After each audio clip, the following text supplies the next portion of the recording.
We only had one storm overnight. It impacted a small portion of the viewing area. So there are probably a lot of folks that are waking up this morning. They're getting ready for church perhaps, and they're turning on 5 News and they don't exactly know what happened. Yeah. So it might be worth some time here just to recap what happened overnight, where we're at now, and what answers we're looking for in the next few hours. And we'll start with at 7 o'clock, and if you're just joining us, there will be a news conference, give or take 7 o'clock. You know how those things are when they're trying to organize and on a short notice. We'll find out at 7 o'clock from the Benton County Administration Building, the courthouse.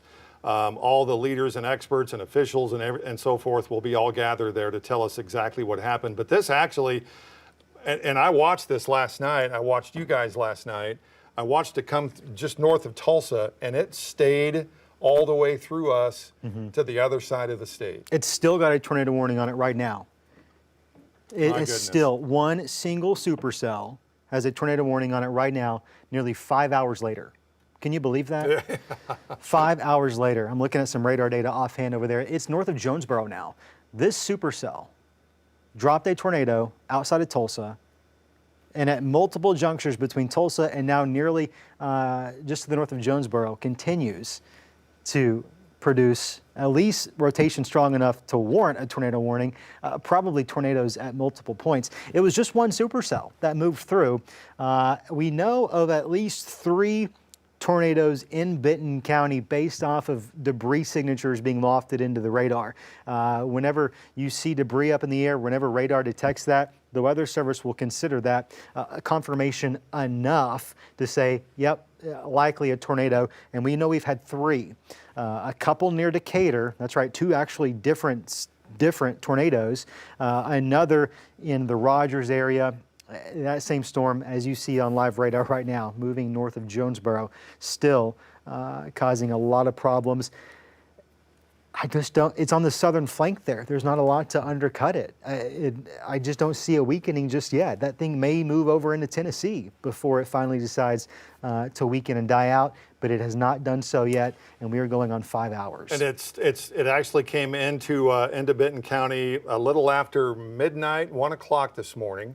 And it caused, it started obviously with what we've been showing west of Decatur, went through Decatur, and then it proceeded to Rogers, and that's where we've seen over the last over the last 5 hours, these damage reports from these 3 tornadoes that, and obviously we'll have a path later on once we figure out where they started and if they ever lifted. I'm assuming they did once or twice, but it actually started west of Decatur and continued all the way through Rogers. Yeah, all the way through Rogers. Beaver Lake has some damage. Beaver Lake, yes. Montanay, I think there was a couple of places there in Montanay that got destroyed. We haven't forgotten about folks in Carroll or Madison County. We're just not getting a lot of reports of damage out of that area right now. 479-785-5000. That's our number here as the sun rises, and you might look out your front porch, back door maybe, and see something. Feel free to send us a photo. We would love to see that. I'm afraid of what we're going to continue to receive. We've been receiving hundreds of photos since the storm first moved through, and now that folks are waking up, the sun has risen. We're starting to see some light out there. I think we're probably a matter of minutes from getting a really good idea of just how bad this was. And it happening at night obviously is not the ideal, well, never it is ideal time, but it's even worse at night. Now this is from XNA. These are some of the some flight delays, departures that are at XNA this morning from this storm. A lot of them obviously involve American Airlines.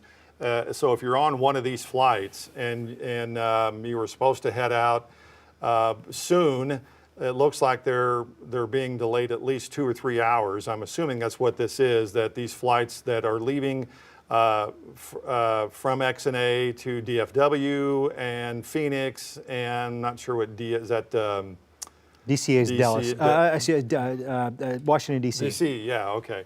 All right, now this is this Jose's live This is indicator. All right, this is what we have been kind of waiting for to see the situation that has taken place west of Decatur. And I'm assuming, Scott, from all indication, this is where the first, this is the first place that got hit. But then Jose actually said that beyond here as well, from this location, Right. that there's even more damage. It seems these are the first folks that got hit by this tornado. Yeah, obviously we're not zoomed in too tightly there, but you can see those trees just twisted, those tree tops, trees pushed over, roof damage, structure damage. You know, and at this point, not knowing exactly where he is at on the map, you have to wonder, did this tornado strengthen as it moved here? Is damage worse past this point? I mean, that's bad enough damage. That home right now is not livable. And so unfortunately for those folks, and a lot of folks, I'm afraid, they're going to be displaced. Yeah. They are displaced now and don't have a place to go. This from the map, excuse me, from the map that, or from the address that Jose gave us while he was out there.